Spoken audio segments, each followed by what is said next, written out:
அந்த காலகட்டத்தில் வந்து பார்த்திங்கன்னா மைத்தி அப்படின்னு சொல்லக்கூடிய ஒரு இனக்குழு மக்கள், அவங்களில் ஆண்கள் என்ன பண்ணுறாங்க, மன்னர்களிடத்தில் பணியாளர்களாக போகிறார்கள்.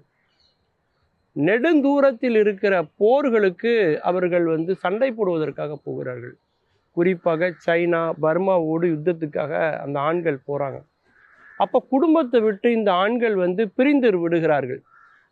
அப்போது ரொம்ப நாள் ஆகுது அவங்க திரும்ப மறுபடியும் வீட்டுக்கு வர்றதுக்கு. அப்படிப்பட்ட சூழ்நிலையில் குடும்பத்தை பாதுகாக்க வேண்டும் அப்படின்னா என்ன பண்ணுறது அப்படின்ட்டு பெண்களே விவசாயத்தில் இறங்கினாங்க. பெண்களே நெசவு தொழில் செய்தார்கள். அப்போது அந்த பொருட்களை எல்லாம் வந்து வியாபாரம் செய்வதற்கும் ஆண்களுடைய துணை தேவையில்லை, நாமே அதை சந்தைப்படுத்தலாம் என்ற எண்ணம் அன்றைக்கு வந்தது. அதனுடைய விளைவாக தோன்றியது தான் இந்த இமா ஹெய்தேல் என்று சொல்லக்கூடிய ஆசியாவிலேயே மிகப்பெரிய பெண்கள் சந்தை.